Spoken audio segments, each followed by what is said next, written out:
నమస్తే, నేను Priya. Welcome to ఆకాశరామన్న. అధికారం శాశ్వతం, మళ్లీ అధికారంలోకి వచ్చేది తామే అన్న ధీమాతో వైసీపీ నాయకులు ఇష్టానుసారం చెలరేగిపోయారు. ఆస్తులు పెంచుకోవడానికి అక్రమాలు, అడ్డు చెప్పిన వారిపై దౌర్జన్యాలు, అరాచకాలతో అధికారంలో ఉన్న 5 ఏళ్లు యథేచ్ఛగా రెచ్చిపోయారు. ఇప్పుడు మాజీలుగా మారిన వారి చుట్టూ ఒక్కొక్కటిగా ఉచ్చు బిగుసుకుంటోంది. ఓట్ల కౌంటింగ్ రోజునే సొంత నియోజకవర్గం నుంచి పరారైన గన్నవరం మాజీ ఎమ్మెల్యే వల్లభనేని వంశీ అరెస్టుతో అలాంటి నేతలకు కౌంట్ డౌన్ మొదలైంది. వంశీ తర్వాత ఎవరు అన్న చర్చ అటు కూటమి శ్రేణుల్లో, ఇటు వైసీపీ వర్గాల్లో హాట్ టాపిక్ గా మారింది.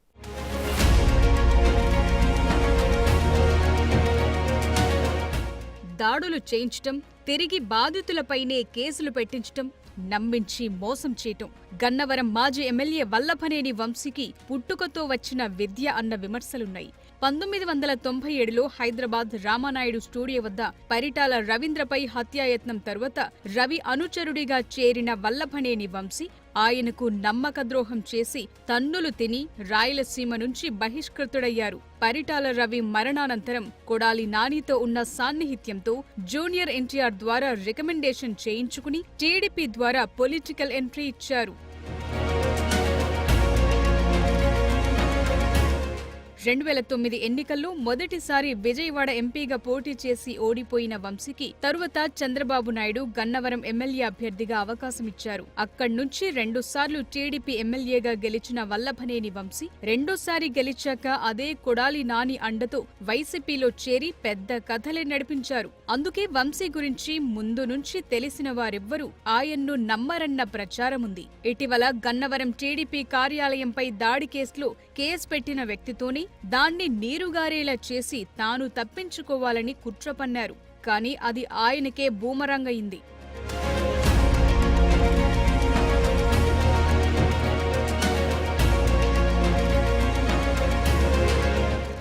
2023 ఫిబ్రవరి 20న గన్నవరం టీడీపీ కార్యాలయం దాడి ఘటనపై అక్కడ కంప్యూటర్ ఆపరేటర్ సత్యవర్ధన్ ఫిర్యాదు చేశారు. దీంతో అతనితోనే ఇది తప్పుడు కేసని వాంగ్మూలమిప్పిస్తే కేసు వేగిపోతుందని వంశీ స్కెచ్ గీశారు. ఆయన అనుచరులు 4 హైదరాబాద్లో ఉన్న సత్యవర్ధన్ను వాహనాల్లో వచ్చి ఎత్తుకెళ్లారు. హైదరాబాద్ సమీపంలోని ఓ ఫామ్ హౌస్ లో బంధించారు. రోజుల తరబడి అతన్ని కొట్టి, భయపెట్టి, ప్రలోభపెట్టి తమకు అనుకూలంగా వాంగ్మూలమిచ్చేలా లొంగదీసుకున్నారు. ఈ కేసుతో తనకు ఎలాంటి సంబంధం లేదని అతనితోనే చెప్పించి వీడియో రికార్డ్ చేయించారు. ఆ తరువాత వంశీ అనుచరులే దగ్గరుండి అతన్ని విజయవాడలోని ఎస్సీ ఎస్టీ న్యాయస్థానానికి తీసుకెళ్లి న్యాయమూర్తి ఎదుట వాంగ్మూలమిప్పించారు.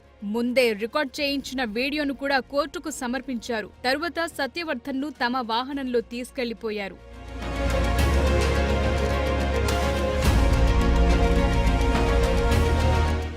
అయితే ఓటమి తరువాత ఎవరికీ కనిపించకుండా పోయిన వంశీ స్కెచ్ వర్కౌట్ కాలేదు. సత్యవర్ధన్ కొన్ని రోజులుగా కనిపించకపోవటం, ఇంటికి ఫోన్ కూడా చేయకపోవటంతో కుటుంబ సభ్యులు అతని కోసం గాలించారు. సత్యవర్ధన్ను వంశీ కిడ్నాప్ చేయించారని తెలిసి అతని తమ్ముడు పటమట పోలీసులను ఆశ్రయించారు. తెలుగు మహిళా అధ్యక్షురాలు మేడేపల్లి రమాదేవి కూడా సత్యవర్ధన్ను వంశీ ఆయన అనుచరులే అపహరించారని మరో ఫిర్యాదు చేశారు. దీంతో 2 కేసులు నమోదు చేసిన పోలీసులు ప్రత్యేక బృందాలను ఏర్పాటు చేసి వంశీని హైదరాబాద్లో అదుపులోకి తీసుకున్నారు.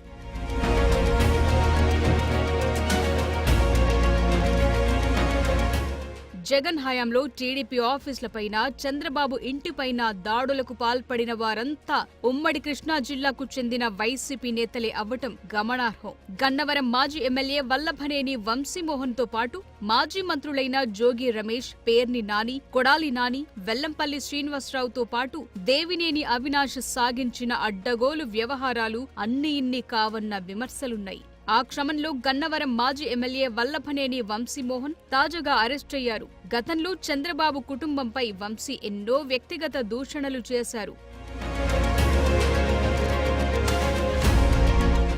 చంద్రబాబు ఇంటిపై దాడికి ప్రయత్నించిన మాజీ మంత్రి జోగి రమేష్ ఇప్పటికే విచారణను ఎదుర్కొంటున్నారు. నేడో రేపో ఆయన అరెస్టు కాక తప్పదంటున్నారు. అప్పట్లో అధికారాన్ని అడ్డం పెట్టుకుని అగ్రిగోల్డ్ భూములను బలవంతంగా కొనుగోలు చేశారని కూడా ఈయనపై అభియోగాలున్నాయి. ఈ కేసులో జోగి రమేష్ తనయుడు ఇప్పటికే అరెస్ట్ అయ్యాడు. జోగి రమేష్ తెలివిగా తప్పించుకున్న అధికారాన్ని మాత్రం అడ్డగోలుగా దుర్వినియోగం చేశారన్న ఆరోపణలున్నాయి.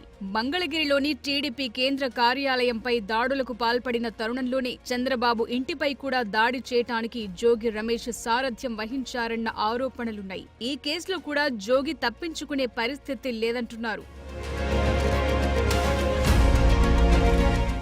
గుడివాడకు చెందిన మరో మాజీ మంత్రి కొడాలి నాని అధికారం మత్తులో చంద్రబాబును, ఆయన కుటుంబాన్ని తిట్టని తిట్టులేదు. ఆయన బూతు పురాణాలతో వైసీపీ నేతలే బెత్తరపోయాయి. అధికార బలంతో బూతులతో పేట్రేగిపోయిన కొడాలి నాని గుడివాడ టీడీపీ ఆఫీస్పై దాడి ఘటనలో సూత్రధారుడిగా ఉన్నారు. టీడీపీ కార్యాలయంపై తన అనుయాయులను ఉసిగొల్పారన్న ఆరోపణలున్నాయి. అలాగే ఏపీ బేవరేజెస్ మాజీ ఎండీ వాసుదేవరెడ్డి, మాజీ ఎమ్మెల్యే కొడాలి నాని, గత కృష్ణా జిల్లా మాజీ జేసీ, ప్రస్తుత తూర్పు గోదావరి జిల్లా కలెక్టర్ మాధవిలత రెడ్డిలపై గుడివాడ 2 టౌన్ పోలీస్ స్టేషన్లో కేసు నమోదైంది. వాసుదేవరెడ్డి, కొడాలి నాని, అతని అనుచరులు AP beverages liquor godown licence ఉన్న తమపై దౌర్జన్యం చేసి తన తల్లి మరణానికి కారణమయ్యారని గుడివాడ ఆటోనగర్ వాసి దుగ్గిరాల ప్రభాకర్ పోలీసులకు ఫిర్యాదు చేసిన కేసు విచారణలో ఉంది.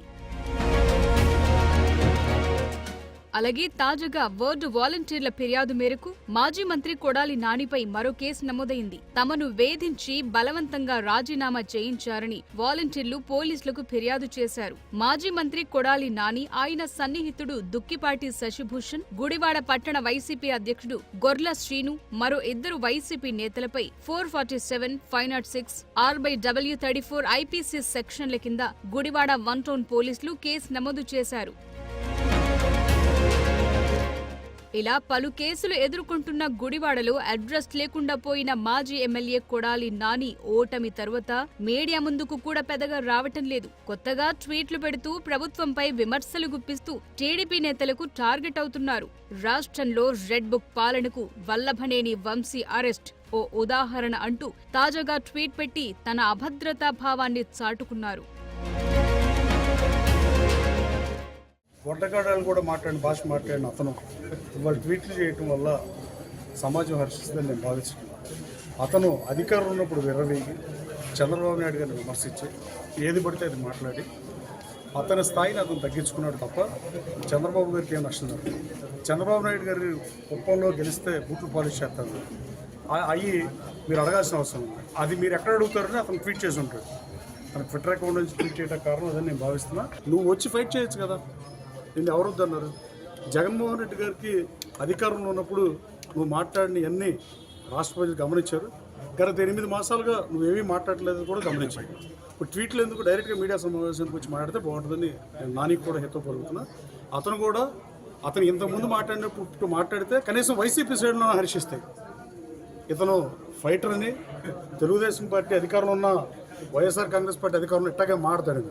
మరోవైపు గుడివాడ ఎమ్మెల్యే రాము కూడా కొడాలి నాని అవినీతి చిట్టా విప్పుతూ చట్టం తన పని తాను చేసుకుపోతుందని హెచ్చరిస్తున్నారు. తప్పులు వీళ్ళు ఎక్కువ చేస్తున్నారు కాబట్టి వీళ్ళది ఆటోమేటిక్ గా బుక్లోనే ఉంటాయి. ఎవరో వచ్చి స్పెషల్ గా లేనిపోని కేసులు పెట్టాల్సిన అవసరం ఏం లేదు. ఎందుకంటే వీళ్ళు చేసిన దుర్మార్గాలన్నీ ఎదుర్కొనడానికి కనపడతా ఉన్నాయి. ఇక్కడ గుడివాడలో అయినా కానీ మీరు అనేకమైన దుర్మార్గాలు జరిగి ఉన్నాయి. వాటిలన్నిటి మీద కూడా యాక్షన్ త్వరలోనే వస్తుందని చెప్పి ఆశిస్తాను. దాని మీద పూర్తి అవగాహన ఉంది నాకు. దాంట్లో మాకు తెలిసిందంతా కూడా ఇవ్వటం జరిగింది. దానిలో జరిగిన మా అన్యాయం మొత్తం అది టెక్నికల్లీ అంతా ప్రూవ్ అయినప్పుడే మనం క్లియర్గా యాక్షన్ తీసుకుంటున్నాం. జరిగిన ప్రతి అన్యాయాన్ని ఒక పద్ధతి ప్రకారం చూసుకుంటా, అంటే ఏదో జరిగిందని ఆరోపణలు రాగానే ఆరోపణల మీద పని చేసుకుంటూ కాకుండా ప్రతి విషయాన్ని కూలంకషంగా క్లియర్గా అర్థం చేసుకుని దాంట్లో ఏం తప్పు ఉంది, ఎలా చేసి ఉండాల్సింది, ఎందుకు చేశారు అనేది కూడా పూర్తి అవగాహనతోటి చేయబోతున్నాం. వీటన్నిటి మీద యాక్షన్ ఉంటుంది త్వరలో. మొత్తానికి వల్లభనేని వంశీ కటకటాల పాలయ్యాక వైసీపీ నేతల అరెస్టుపై పొలిటికల్ సర్కిల్స్ లో పెద్ద చర్చ జరుగుతోంది. నెక్స్ట్ హిట్ లిస్ట్ లో కొడాలి నానినే ముందుంటారని వైసీపీ వర్గాల్లో టాక్ వినిపిస్తుండటం గమనార్హం.